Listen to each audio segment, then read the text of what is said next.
Waalaikumsalam warahmatullahi wabarakatuh. Nah, ketemu lagi nih. Sekarang bahasan kita tentang unboxing. Oke. Unboxing tentang gangguan tidur pada anak. Oke, baik. Ini kita akan bongkar ya salah satu kasus atau kita akan unboxing kasus yang pernah kami tangani untuk anak-anak yang mengalami sleep disorder atau gangguan tidur. Tapi sebelumnya saya mau disclaimer dulu bahwa tidak ada tujuan untuk menyudutkan satu profesi tertentu dalam unboxing kali ini. Oke. Nah, ini yang mau saya tanyakan, apa sih itu gangguan tidur pada anak atau sleep disorder? Oke, gangguan tidur itu bisa terjadi pada orang dewasa, orang tua, atau anak-anak atau bayi. Yang kita bahas kali ini, unboxing kali ini adalah gangguan tidur pada usia anak-anak sekitar usia 9 sampai 10 tahun. Oh, jadi itu untuk anak Usia 9 tahun 9 sampai 10 Ya. tahun. Oke. Terus bagaimana kejadiannya itu, kok bisa jadi gangguan itu gimana? Oke, jadi gangguan tidur itu ada banyak model atau istilah gangguan tidur. Yang pertama yang kita ketahui adalah gangguan tidur insomnia namanya, di mana orang insomnia ini mengalami gangguan kecemasan sehingga dia sulit untuk tidur pada jam waktu tidur, umpamanya tengah malam nggak bisa tidur, dia kepikiran sampai pagi. Kemudian karena disebabkan stres atau permasalahan yang belum terselesaikan, insomnia ini sulit sekali tidur berhari-hari atau berminggu-minggu bahkan berbulan-bulan. Yang berikutnya gangguan tidur yang kita kenal itu adalah gangguan tidur yang orang sangat suka untuk tidur terus. Jadi satunya nggak bisa tidur, yang salah satunya ini adalah gangguan tidur yang orang atau anak ini sangat senang tidur terus. Tiap hari itu sampai-sampai dimanapun, kapanpun ini anak ini tidur terus kerjaannya ya. Jadi ini istilahnya disebut dengan narkolepsi. Ada penyebab narkolepsi karena gangguan saraf. Jadi ada orang dewasa, anak atau orang tua yang dimanapun dia berada, di tempat manapun dia mudah sekali untuk tidur. Tapi untuk kasus ini yang kita unboxing kali ini tidak kedua-duanya, tapi ini gangguan tidur yang disebabkan oleh pola asuh.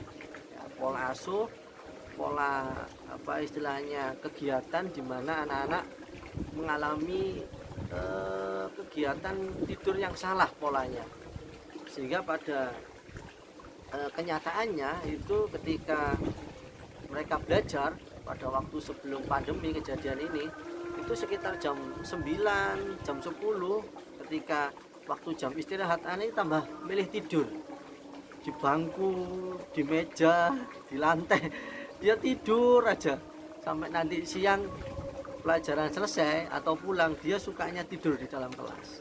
Ini kasus yang kita bahas hari ini. Padahal sebenarnya kalau anak-anak seusia sekolah itu kalau istirahat itu waktu seneng-senengnya. Iya betul. Jam-jam istirahat itu kalau dinanti-nantikan.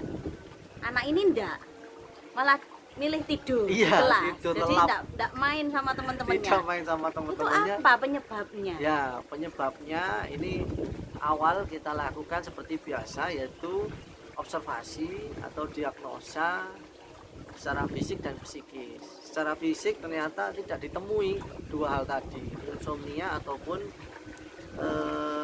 yang kesulitan tidur tadi, narkolepsi tadi tidak ditemukan. Jadi gangguan sarafnya nggak ada, terus gangguan hormon-hormonnya dia juga nggak ada masalah, tapi normal saja. Tapi ternyata secara pola asuh dia ada permasalahan. Jadi kita kumpulkan dulu keluarganya, mamanya, terus kemudian kita kumpulkan saudaranya, kita observasi, kita wawancari satu-satu.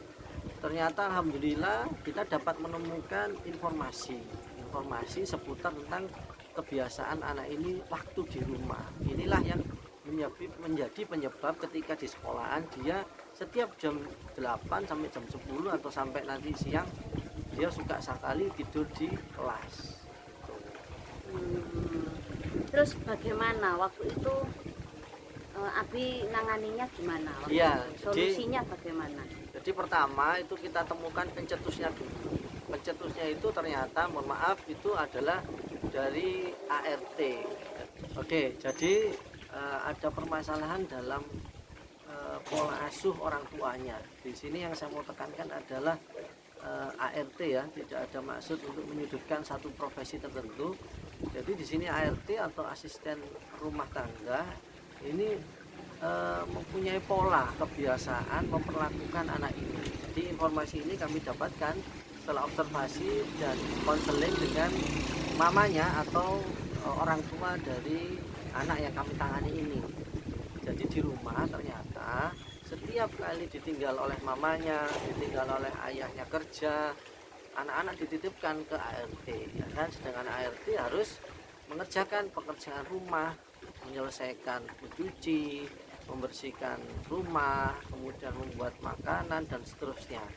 Agar pembantu ini mudah dan cepat menyelesaikannya, supaya anak-anak juga tidak istilahnya lari-lari ke sana ke sini, pembantu ini ketika memberikan susu, itu susunya Ananda ini atau anak ini itu diberi CTM atau dikasih antimo, jadi supaya anak ini ketiduran. Jadi anak-anak biar tenang, biar tidur, nanti pekerjaan rumah biar beres. Nah, ini berlangsung selama sekian tahun, ya kan.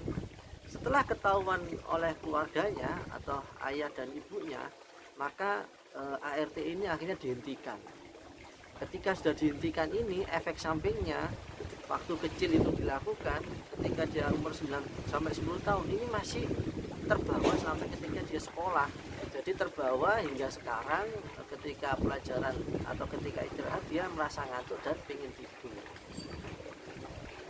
Terus bagaimana itu kelanjutannya supaya anak ini tadi tidak ngantuk lagi? Penanganannya, ya, terapinya, treatmentnya itu kita kerjasama dengan keluarga, dengan ayah dan ibunya. Kita berikan treatment berupa membawa perlengkapan mandi. Jadi awal saya suruh anak ini ketika ngantuk untuk wudhu, ternyata nggak mempan, ternyata masih ngantuk juga.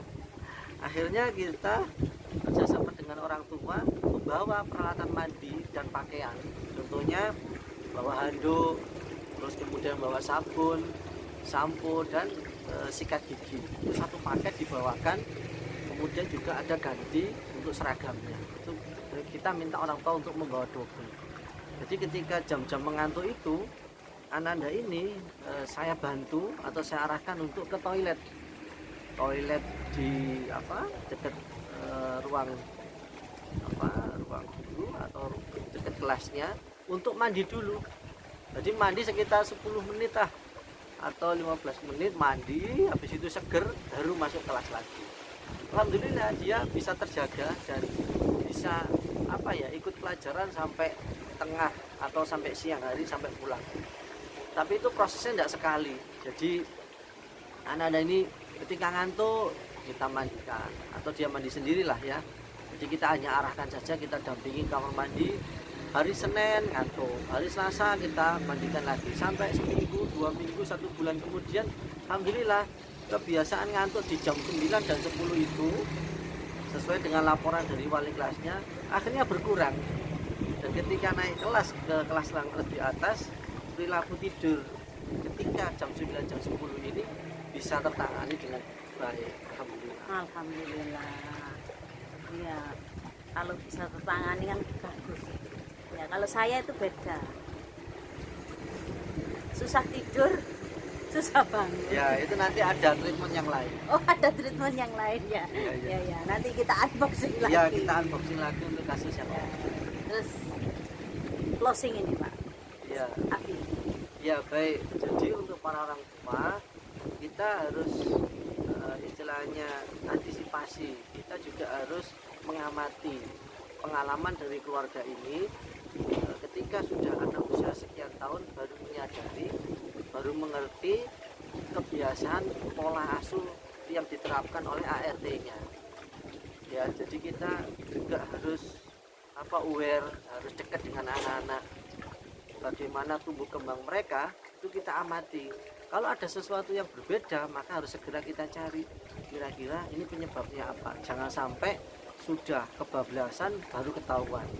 Nah, dari kasus ini alhamdulillah hal yang negatif ini diketahui oleh keluarga, terutama mamanya, lebih cepat, sehingga penanganannya dan kami itu pendamping untuk membantu itu juga lebih mudah untuk merubah perilaku yang suka tidur menjadi perilaku yang semangat untuk belajar dan bangun setiap pagi, sehingga anak-anak bisa belajar dengan baik, menuntut ilmu dengan tenang, dan bisa mendapatkan manfaat dari belajar di sekolah. Seperti itu. Iya. Oke Abi, terima kasih atas penjelasannya, pengalamannya. Semoga bermanfaat bagi yang lainnya. Oke, sama-sama. Oke, terima kasih Abi. Assalamualaikum. Waalaikumsalam.